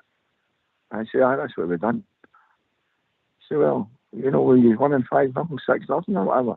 Say, no, we had a chance of getting out the Scottish Cup. Say, what, do you win that every year? Say, no, we've won it once in the last 12 years. So that's the sort of mindset, and that's the sort of thing that bothers me. And that's the sort of thing that I think we have to be more determined. You know, when people talk about John Gregg and they say, he played all these years, he was a carpet. Well, it wasn't really a bad manager when you look at how long he was there and what he won and the situation that he took the job in. You know, he took the job because he loved the Rangers and he couldn't see by the Rangers. And there was nobody else and he thought it was part of his duty. You know, he wasn't expecting to get a Rangers job just like that, but that's what happened. But nevertheless, it's that mindset that we've got in the players, because we have got some very, very good football players. But we've also got a team that's been there for a long time and full of hard luck stories and full of tales. Just like, oh, it's a plastic pitch, it's this referee, it's that referee, you know, oh, we've got too many injuries. We're making up all the excuses before the boys even been kicked. You know, the excuses are there to be overcome. The mindset will drive you on and overcome all these things, rather than say, well, he's a referee, he's this, he's that, it's a plastic park, the world's against us, nobody likes us, and all this. To me, it's just a lot of rubbish, all that. The Rangers should be able to do it there. Are you saying if Tab wins the league then in the next couple of years, that because John Gregg went 11 years without winning the league, that Tab's more successful than John Gregg? No way. Okay. No way. They're different characters right, altogether. That's the thing about statistics. But John. Anyway, well, I've been joined by this. I'm looking forward to this. Evening, Bobby. Evening, Nobs. I was sitting listening to your programme and enjoying it. I heard some people saying it doesn't matter if they lost to Livingston. Yeah, it really doesn't matter because the league's finished. Well, to me, the league's not finished, right? And so what I would like to put to you is, do you think winning this week or next week is more important? Are you saying I can only pick one of them to win, Bobby? No. What's more important? Oh, all right. GB. I like how you've just passed that to me. Oh boy! Well, here's the easy answer. Both games are important, Bobby. I think it's important for our team right at this moment to keep winning, to keep this momentum going, and keep the form going. Because and it's probably a big if we keep constantly winning to the end of this season, I think it's going to set us up really, really good for pre-season, because we'll be going into pre-season with the proper mindset, a winning mentality. Right. All right. But, it's a hard question, Bobby, because you know, if you've got to choose, but Bridgeman's going to say, Bridgeman, what's your answer? The most important game for us to win is the next game. Every time. How did I know you were going to say that, Bridge? No, it's just the way I am. Sorry, Bobby, that's the way I am. The next game, the most important thing in the whole world, Rangers need to win. Done. Right. You know, Bobby, I think if you're saying you had to pick one, a lot of people would maybe take the silverware, we consider where we are in the league. But if you're saying it, that means you're surrendering. No, it's a loaded question. If you had to pick one, but why can't we win the two of them? Yeah, yes. Well, but we seem to be thinking here, Robs. If it really doesn't matter if we lose on Saturday, but I'm not laying down the league, right? I'm not We can still beat them, right? And if you win the league, if the game was in the next 2 weeks' time against that mob, it's a League Cup, right? What do you get in for winning the League Cup? What is it you get in Europe for winning the League Cup? Nothing, mate. Nothing. You don't get anything. Nothing. So whether you lost the League Cup, but it's only because it's against that mob that we want to win it, right? So I'd rather win Saturday's game and keep us in the league. And I hear some of your panelists saying, I really does. If we draw, it'll be all right. It's not all right. I don't think that's what that's Linda, you can come in. I don't think that's what she said. I didn't say that, Bobby. I said we're talking about injured players and whether you would risk them on Saturday, and it's just my opinion. I said I wouldn't risk injured players, right, if they can't play, if we've got half an eye on the following week. I didn't say that it would be all right to lose or draw. What I said was if we did happen to draw it, or Hell Mendes, we lost it, we would need to park it and get ourselves up for the final the following week. Bobby, this is just my opinion. I don't just want to win the League Cup final because we're playing against Celtic. I want to win it because I want us to win a trophy. I want us to win silverware. I don't care if it's the League Cup, the Scottish Cup or the League. I want big shiny silver things waved at us. We've been, we've not had as many trophies. We all grew up with trophies. That's what I would rather have. I want trophies. Well, you say that. I mean, if you're a certain vintage, I'm guessing Bobby fits into this kind of, you're a certain vintage. You never won the league for, what was it, 11 years? And then we won it for 3 or 4. And then we went 9 years without winning it. So it's not as if we've known periods in my history where we've been always overly successful. But it's a loaded question. I'm going to go in the bridge camp, win the game on Saturday, hope everybody's fit, and then all guns blazing for next Saturday, Bobby, next Sunday. That's my opinion. All right. Get your strongest team on the park this Saturday, win the game, and focus on next week. Aye. Right. But the problem I've got is all of a sudden, out of nowhere, get players with injuries again, if you believe what the manager's telling us today. Ryan Jack's picked up a knock. He came on in the 89th minute on Sunday.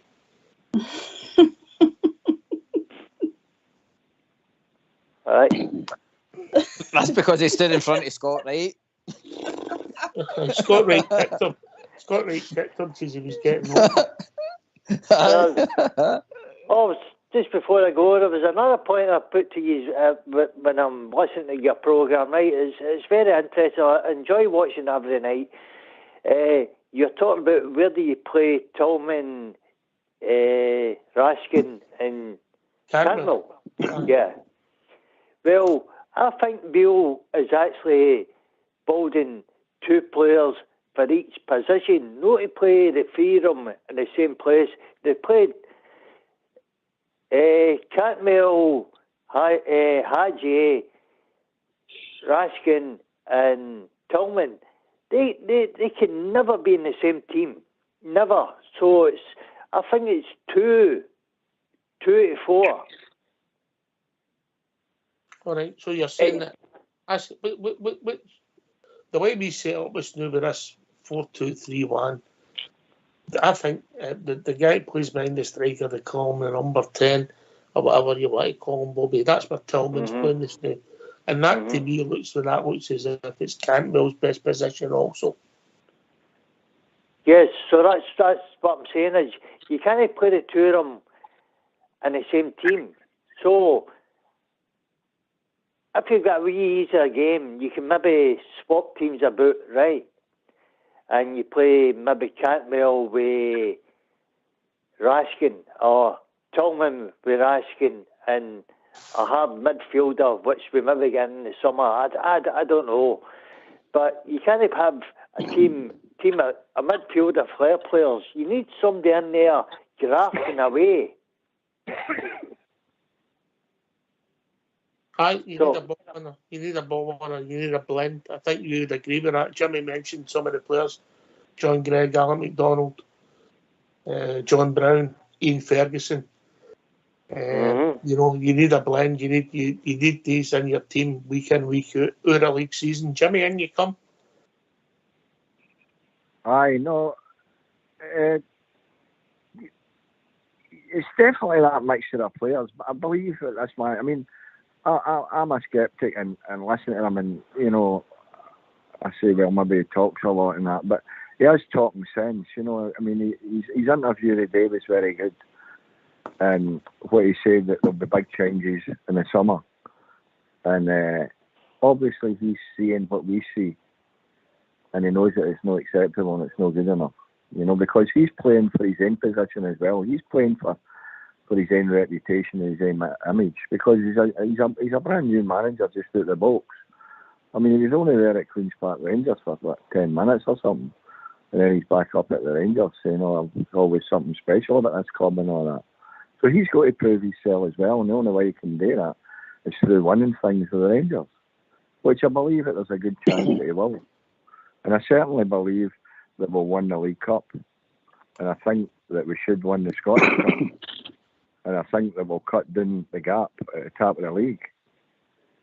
And then I think that we'll go into next season in a very good position, just like one of your panel said. And that's what we need, because it's a lot of to do with confidence and belief. Just like that Europa, the Champions League, knocked it out us, then it's about building that back up again. And it has to start somewhere. But we have to win on Saturday, because if we don't win on Saturday, we're playing right into their hands. They'll be loving it. They'll be looking, saying, oh, look at this. This is a mob there. They went here. That the manager's saying, oh, we're this. There's so many games undefeated, and we've done this and we've done that. They've done nothing. We'll play right into their hands, because they score goals for fun for every part of the field. They've got guys that can hit the ball into the net. Whereas you're saying, well, we need Alfie, we need Kolak, we need this, we need that. We just need people that can finish, and we need people that can defend, and people put themselves on the line for the Rangers. And no attitudes about we'll go and draw and we'll do this and we'll do that. We'll go out there and beat them. And it doesn't matter who they are. We'll go out there and beat them. And that's what it's all about, as far as I'm concerned. And that's what it should always all about. It's all about winning. Our club's all about winning, GB. But you're right. You're right. Let GB come in, Jimmy. Let GB come in, mate. That's all right, mate. Carry on.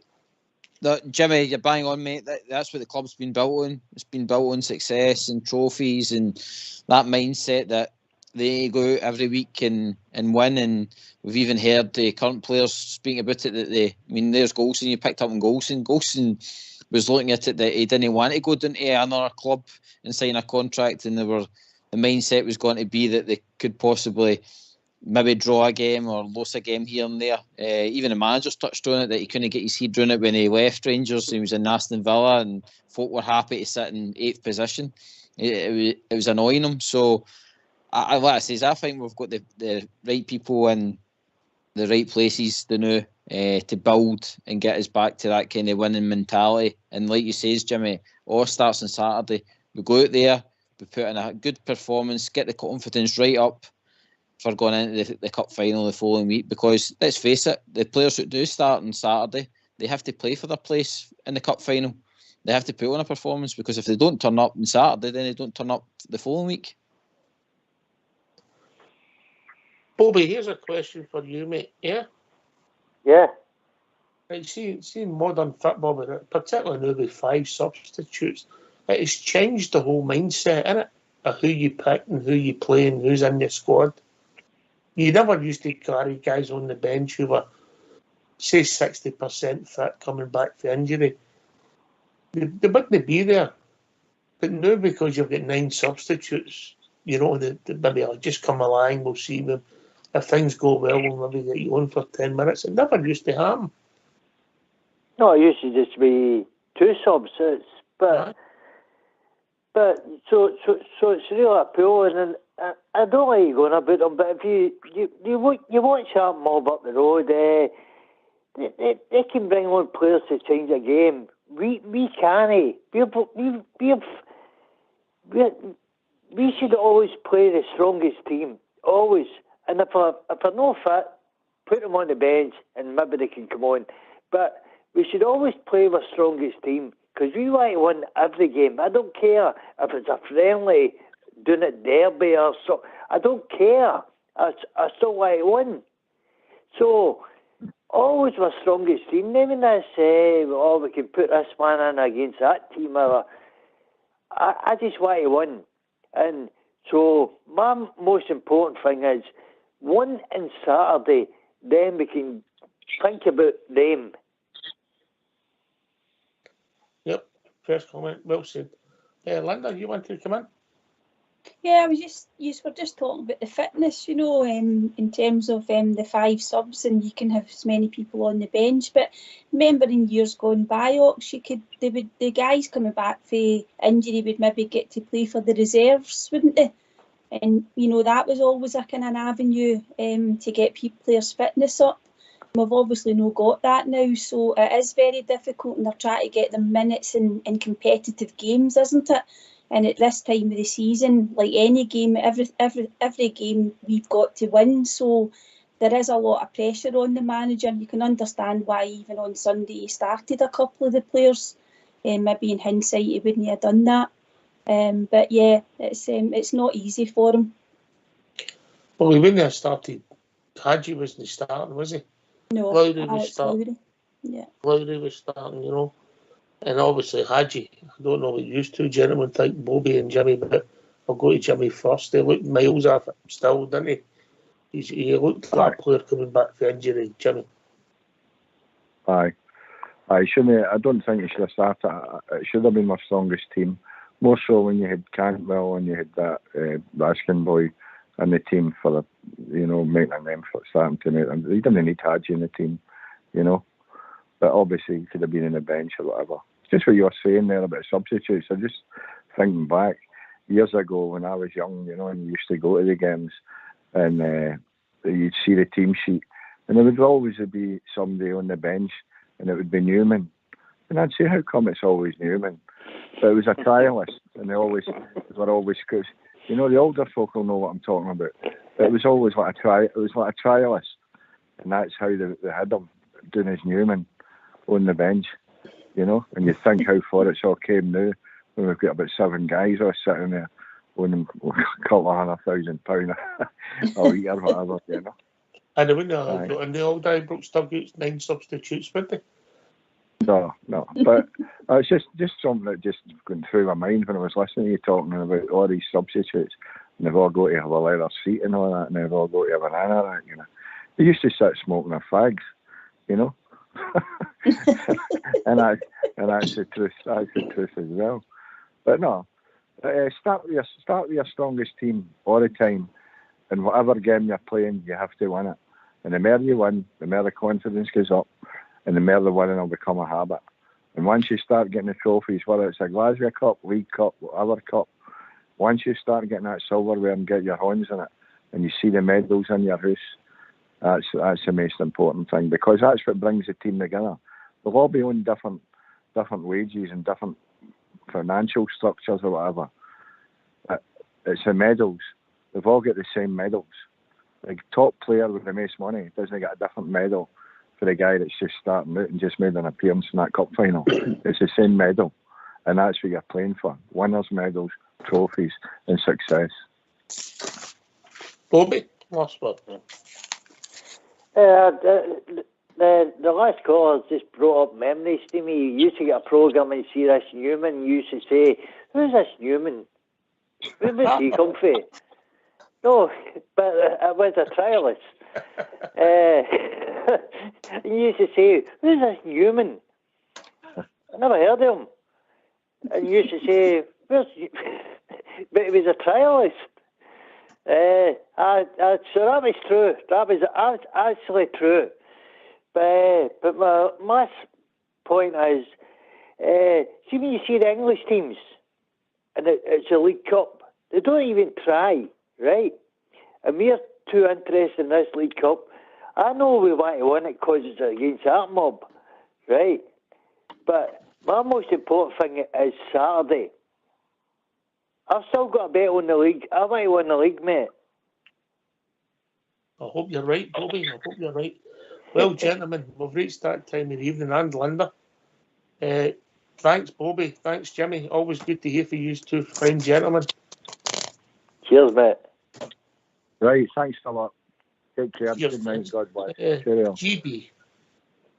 Oh, time flies when you're having fun, Ox. That was a great 2 hours, great points with the callers tonight. It's great to hear a range of different opinions, mate. So, thanks for having us on, and thanks to the team for assisting me tonight. Linda? Yeah, great show, Ox. Really enjoyed it. Good debate. Nice being on with GB and the Bridgeman and your good self. Get that white flag down, get the Union Jack man back up. The Union Jack's still out there. Yep. Bridgeman. Oh, what can I say? Thanks very much, Ox.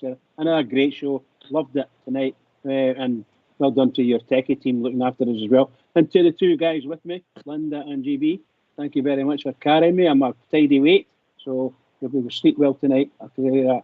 Can I just say to all the Rangers fans all over the world, particularly Rangers fans on here on Rangers Radio, every single one of us, we all know who we are. We are the people. Keep it going for the Rangers, because the Rangers need us. Keep it going.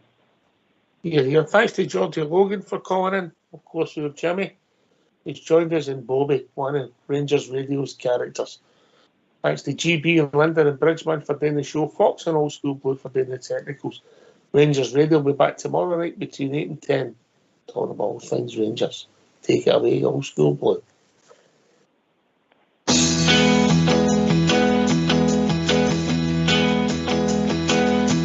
I sailed the wild Atlantic, across the broad Pacific shore.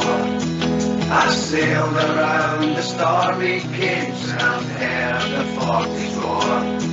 I'm flying the Indian Ocean, I sailed the China Sea. But there's a sea back home in Scotland, more than all the rest to me. It's the blue, blue, blue sea of my God. It's the greenest sight that I have ever seen. It's the blue, blue, blue sea of my God. And it's not something really just there. No more I'll sail the seven seas, no more I'll ever roam. No more I'll feel the urge again, I'm back where I belong. And 3 o'clock each Saturday, I'll join the mighty throng. With flags and banners all around, I'll proudly sing this song. It's the blue, blue, blue sea of my God. It's the greenest sight that I have ever seen. It's the blue, blue, blue sea of my God. And it's not something really can clear to. It's the blue, blue, blue sea of my God. It's the greenest sight